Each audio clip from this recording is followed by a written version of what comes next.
a Tokyo-based crime fighter who lost his partner while cleaning up trouble in the gritty underworld, is forced to recruit his partner's sister as they join forces to seek revenge. However, they end up uncovering a dark web of criminal syndicates that uses warfare drug to enhance human abilities. Hey guys, welcome back to I Am Movies. Today we're looking into the 2024 Japanese comedy action film titled City Hunter. But before we jump into the details, be aware there are spoilers. Now let's get right into it. The movie begins with Ryo Seba, a crime fighter and playboy who runs a city hunter business alongside a former private investigator named Hideyuki Makamura. However, their city hunter business happens to be an underground jack-of-all-trades operation, where you can only contact them by writing the letters XYZ on a blackboard at Shinjuku train station. Meanwhile, there have been recent reports of missing people returning in violent forms across the city. Also, these people have been reported to possess unusual abilities like moving heavy objects or even jumping down from skyscrapers. One day, a lady requests that the team help her search for her missing sister, Kurumi. She reveals that Kurumi went missing after meeting with a man in a place called Kabukicho.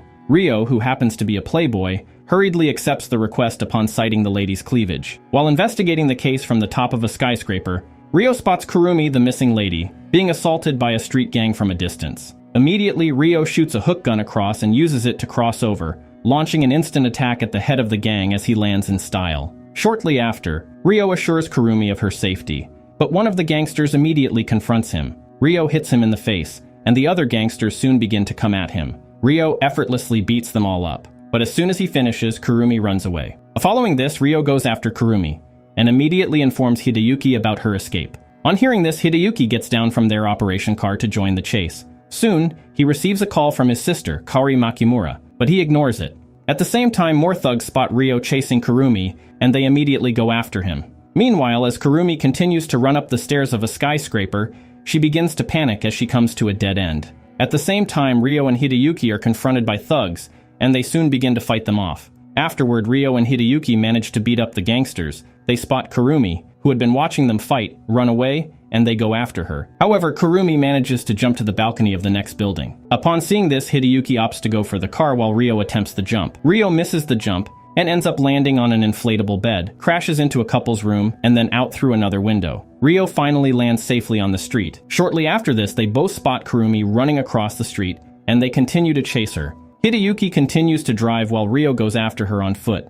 Shortly after, Hideyuki gets out of the car and begins to chase Kurumi through a street. At the same time, Hideyuki once again receives a call from his sister Kaori, who reminds him of her birthday celebration, adding that it was his idea to take her out for dinner in the first place. Hideyuki apologizes to Kaori and begs her to wait, stating that he got tied up at work. After running for a while, Kurumi is confronted by Ryo and Hideyuki from both sides of the street. At this time, they both try to explain to Kurumi that her sister had requested their help to locate her since she went missing. However, Kurumi, who happens to have also been infected with the raging virus, activates her superhuman abilities and swiftly jumps into the air as she escapes on top of a moving truck. Ryo immediately goes after her, but Hideyuki stays behind to pick up a vial that had fallen from Kurumi's bag and puts it in his pocket. Ryo, realizing that he can't go after Kurumi on foot, returns to get the car keys, but he soon gets shocked as a senior police named Detective Sayeko Nogami points her gun at him. Sayeko tells them that she's been getting reports about how they've been hurting people, damaging properties, and violating traffic rules. Later, Seiko further reveals to them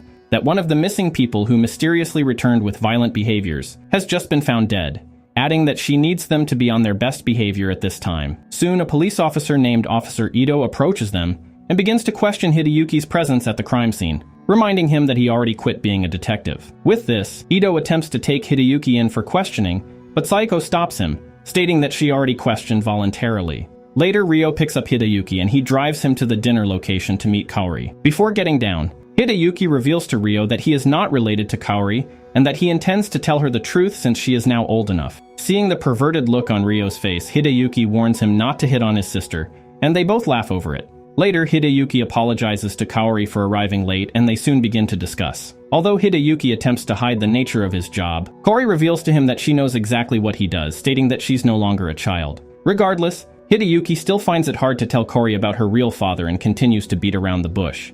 Shortly after, a truck suddenly crashes into the restaurant and hits Hideyuki. A wounded man who appears to be infected by the virus gets down from the truck. Hideyuki notices this and quickly grabs a knife to defend himself. Soon the man grabs Hideyuki by the neck, holding him against the wall. However, Hideyuki stabs the man in the neck, but it appears to not bother him. as he pulls it out and repeatedly stabs Hideyuki, leaving Kaori in shock. Later, Ryo arrives at the scene only to find his partner bleeding profusely. Soon, Hideyuki hands over the vials to Ryo, stating that he regrets taking them in the first place. Ryo hugs Hideyuki and jokingly tells him that the job didn't fit him anyway. However, Hideyuki instructs Ryo to take care of Kaori for him before he dies. After mourning Hideyuki, Ryo returns to the blackboard, but he only sees Kaori's request for revenge, but he ignores it and walks away. At the same time, Detective Seiko repeatedly watches the video of the incident as she attempts to get to the root of the matter. She then tells Officer Ito that she believes a drug is responsible for the violent behaviors of the infected persons, revealing that she needs to know who created the drugs and the reasons behind it. However, Officer Ito doesn't seem to care about Hideyuki's death, as he reveals that they only need to find the killer to get the press off their backs. Days later, Kaori confronts Ryo, who at this time is frolicking with girls. At first, Ryo denies knowing her, but she later manages to get his attention and then reveals her intention to partner with him to avenge her brother's death. Ryo refuses her proposal and then advises her to forget the dead and move on with her life. Afterward, Ryo continues flirting with some girls, leaving Kaori angry as she promises to find her brother's killer by herself. Soon, Kaori approaches two men, and after showing them the picture of her brother, she asks if they know him. Seeing how vulnerable she is, the cunning men decide to take advantage of her by claiming to know him. However, Ryo manages to rescue her by revealing to the men that he is the person she has been looking for. Afterward, Ryo tells Kaori to go home and sleep. The next day, Kaori arrives early at Ryo's house, which also happens to be the headquarters of the city hunters. Kaori barges in and soon begins to search the place for clues that will lead her to her brother's killer. However, Kaori only discovers a box full of sexy picture collections of ladies that Ryo has been with. Soon, Kaori discovers an indoor shooting range where she spots a handgun. Shortly after, Ryo reveals to her that the gun, a Cole Lawman MK3, used to belong to Hideyuki. Ryo picks up the gun and shows her how skillful he is with a gun by shooting exactly at the same spot on a target. Afterward, Ryo reveals to Kaori that City Hunter headquarters is not a place for her to be, which is in response to the request for alliance. The following day, the police discover the body of Hideyuki's killer, and Kurumi watches from afar as she disguises herself with a hood. Later, Kurumi, who used to be a cosplay artist, receives an official request from a company called Lore to be part of an anime cosplay display event. Meanwhile, Kaori continues to stalk Ryo as she relentlessly tries to get him to avenge Hideyuki's death. Soon, Ryo confronts Kaori, who reveals to him that she won't stop until he accepts her request. Despite her relentlessness, Ryo ignores her and even goes ahead to perform a naked dance at a local bar. After the performance, Kaori confronts Ryo in the changing room and he takes her with him to meet with Akutsu, an old gang boss who runs an underground gambling casino. Shortly after receiving Ryo, Akutsu orders that the casino closes for the day. Soon he reveals to Ryo that he knows he's been investigating different casinos, clubs, and related people responsible for Hideyuki's death. With this, Kaori realizes that Ryo has not just been flirting after all. At this point, Akutsu tells Ryo that he is not responsible for Hideyuki's death, but reveals that he believes that it must be connected to the recent occurrence of missing people who later return violent. Akutsu further reveals that the reason he had sent his boys after Kurumi was to find out the truth, since she is the only one who ever returned with her sanity intact. With this, Akutsu advises Ryo to be careful, stating that he heard that the drugs they are experimenting on, the people who turn violent, are deadly, and that the people behind it are a crazy lot. Shortly after, Kaori demands to know Kurumi's current location, and Akutsu reveals to her that Kurumi has been spotted in an area called Toyoka. Upon hearing this, Kaori immediately storms out to look for Kurumi, and Ryo goes after her. After searching for a while, they both spotted Kurumi with some of her friends who had also been looking for her. However, as Kaori rushes over to meet Kurumi, she quickly runs away, thinking it's one of her adopters. Soon, Ryo and Kaori begin to chase after Kurumi, who runs into a crowded club. Unfortunately, Kurumi gets caught by an assassin called Brown Bear. Brown Bear works for the Union, the organization behind the drug tests. Brown Bear points his gun at Kurumi and immediately begins to take her away. Upon seeing this, Ryo rushes towards Brown Bear, who then turns to put Kurumi in a hostage position as he attempts to shoot Ryo. However, Ryo manages to shoot him in the shoulder first, prompting him to run away without taking Kurumi. With this, Kurumi attempts to escape, but Kaori goes after her. Shortly after, Brown Bear's partner Scorpion attempts to throw a grenade into the crowd, but Ryo shoots it down, causing the crowd to disperse. With this, Scorpion manages to escape with Brown Bear, while Kaori manages to catch up with Kurumi, who passes out from exhaustion while seeing flashes of the memory of her adoption. It appears that Kurumi had escaped from the facility with some of the vials after getting injected. The next day, Kurumi regains consciousness and immediately attempts to leave, but she soon realizes she's too weak to walk on her own. Shortly after, Kurumi begs Ryo and Kaori to stop following her everywhere, and Ryo reveals to her that it was her sister that requested to track her down. However, Kurumi reveals to them that she doesn't have any siblings. With this, Ryo screams in pain after realizing that he has been tricked. Later, Ryo shows Kurumi one of the vials, and she soon begins to reveal her ordeal. Kurumi tearfully reveals that she was abducted while searching for her friend Kento, adding that she stole the vials as evidence to prove what she went through. Following this revelation, Kurumi once again attempts to leave, but Ryo tells her to stay, stating that it's not safe for her to go out yet. At the Union's Tokyo headquarters, Scorpion and Brown Bear appear before their leader, who questions them for failing to bring Kurumi back. At this time, an overzealous guard points his gun at Brown Bear, but the Union leader immediately activates an inbuilt device, which causes his head to explode. This, however, is the Union's way of controlling its members. Following this, the Union leader reveals that they are already under pressure from the headquarters, stating that they need to bring Kurumi back fast, and they all do their pledge to the Union. Meanwhile, Ryo, who had sent a sample of the vial to Seiko for examination, gets informed that the composition of the vial matches what they found in each of the victims' blood, including the one that killed Hideyuki. Seiko further reveals that the drugs are responsible for their superhuman strength, but kill them as soon as the effect wears off. From the description, Ryo recognizes it as a drug that was once used during warfare, but was later banned due to its inhumane effects. Seiko later reveals that Kaori's real father was also a victim of this drug 20 years ago, and that Hideyuki's father, who was an inspector at the time, killed him after he went mad. Kaori was still a baby at the time, prompting Hideyuki's father to adopt and raise her as his own. Later that night, Ryo returns home to find Kurumi preparing for her cosplay appearance the next day as an anime character called Milk. With this, Kaori manages to convince Ryo to protect Kurumi during her performance. Although hesitant, citing Kurumi's safety, Ryo later agrees to do it, after realizing that he's going to be meeting with Tsukino Seita, the pretty CEO of a beauty products brand called Lore. The next day, Seita meets with Kurumi, who is now cosplaying as Milk, and then reveals that her company had reached out to her personally because she happens to be a big fan. In turn, Kurumi appreciates Seita for her generosity and promises to give her best performance. However, Ryo interrupts them and introduces himself as the Stallion of Shinjuku and Milk's manager in a bid to get Seita's attention. Later, Ryo and Kaori position themselves to guard Milk as she prepares to go on stage. At the same time, Scorpion and Brown Bear arrive at the location to capture Milk. During Milk's performance, Ryo spots 3 men approaching the front row with bags, but he soon realizes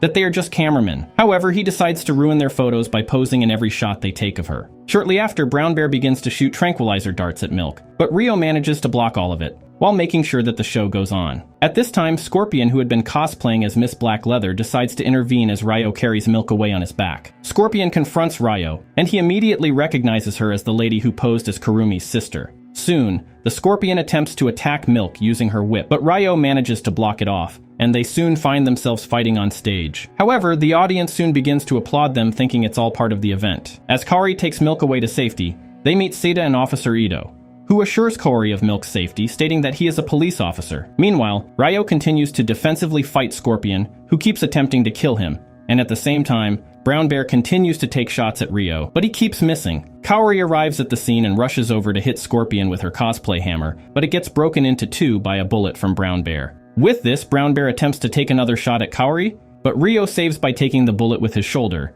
and at the same time shoots Brown Bear. With this, Brown Bear orders Scorpion to retreat, but Ryo stops her, and they both continue to fight. However, Scorpion soon becomes weak, and with this, she realizes that Ryo has used one of the tranquilizers on her. Following this, she decides to inject herself with the drug, but she soon realizes it's too late, as her hands already appear to be too weak to grab anything firmly. Shortly after, she falls into Ryo's hands, and the audience applauds them for the performance. Afterward, Kurumi asks Detective Saeko if her men take Kurumi, but Detective Saeko reveals that the police did not take her. After, Detective Saeko arrested Scorpion and is en route to the police station, but Scorpion restates her allegiance to the Union, and her head explodes afterward. Meanwhile, it is then revealed that Officer Ito had captured Kurumi for the Union in exchange for money. However, as soon as Officer Ito confirms his cash payment, the briefcase explodes, leading to his death. Later, Detective Saeko informs Ryo about Scorpion's death, and her mention of something relating to the Union. Following this, Ryo packs up his ammunition, and wears Kaori a bulletproof vest as they prepare to avenge whoever was behind Hideyuki's death. At the Union's laboratory, Kurumi's blood gets extracted by Seita, who is then revealed that as part of the Union. She reveals to Kurumi that once her DNA gets incorporated into the vial, it will be ready for use. However, while speaking, Seita's throat suddenly gets slashed by the Union spokesman, who also doubles as her security. Following this, the spokesman tries to get the vial from Seita's hand, but she refuses and he smashes it with his foot. Afterward, the spokesman orders the execution of the remaining staff, and then calls to request a chopper as he prepares to take Kurumi back to the headquarters with him. However, the spokesman soon spots a tracking device on Kurumi's earrings and immediately realizes that someone must be coming for her. At the same time, Ryo calls Akutsu, who reveals to him that the Union is a global organization that operates everywhere in the world, adding that the organization uses companies like Lore to fund their activities in their host countries. Upon hearing this, Ryo tells Kaori about the tracking device that he had placed on Kurumi. Upon arrival, Ryo discovers the dead bodies of the victims, the slain staff and Sitas. Shortly after, they discover an underground farm where the plant used to develop the vial has been grown. However, they soon get confronted by several armed men who immediately open fire on them as they hide behind a rock. Soon Ryo jumps out of his hiding spot, gun blazing, and with his shooting skills manages to skillfully take down most of the guards. However, as more armed men keep appearing, Ryo shoots a hot steam cylinder, prompting it to propel towards the armed men and then knock them out. Shortly after this, the spokesman appears holding Kurumi hostage, and then proposes that Ryo join the Union, stating that his late partner, Hideyuki, was fit for the job. However, Ryo refuses his offer and asks him to beg for forgiveness. In return, the spokesman unleashes Brown Bear, who appears to have been heavily drugged to fight Ryo. As Ryo and Brown Bear begin to fight, the spokesman uses the lift to escape, taking Kurumi with him. Ryo instructs Kaori to go after them as he continues to fight Brown Bear, who appears to feel no pain. However, Ryo manages to punch a grenade into his mouth and then shoot him to death as he watches him explode in a pool of water. Meanwhile, Kaori gets to the top floor, but she can't access the chopper takeoff point, as it is separated by a glass wall. At this point, the spokesman reveals to Kaori that her father used to be a Union member and mockingly reveals that he was the one who ratted on him when he wanted to quit. Kaori angrily tries to break the glass wall but can't. However, Ryo appears behind her and uses his perfect shots to make a hole in the glass wall as he rushes into it. With this, Ryo renders the spokesman weak by shooting him in his arms and legs. Afterward, the spokesman's chopper arrives but leaves shortly after spotting Ryo. With this, Ryo points his gun at the spokesman to finish him off, but Kaori also raises her gun to kill, and Ryo decides to allow her. However, Kaori finds it hard to pull the trigger as she begins to cry profusely. With this, Ryo collects her gun and begins to console her. The chopper reappears, but this time the spokesman's head begins to tick like a time bomb, and realizing that he will be dead soon, decides to shoot Ryo, but Ryo appears to be faster, shooting him dead on the spot. Shortly after, Detective Seiko arrives with her team, and paramedics immediately give Kurumi medical attention. Days after the incidents, Kaori visits Hideyuki's gravesite to pay her last respects. Also, Kurumi becomes best friends with Kaori as she begins a new life as a popular cosplay artist. Finally, Kaori volunteers to become a city hunter, as she begins to revamp the headquarters without prior notice. Knowing that the Union is just around, Kaori knows that Ryo needs help in protecting the city. And this is where our story ends. If you'd like to see us recap any other movies or topics you have in mind, just drop a comment and let us know. And don't forget to hit the like button, share this recap, and subscribe to stay updated for the next one. Until next time.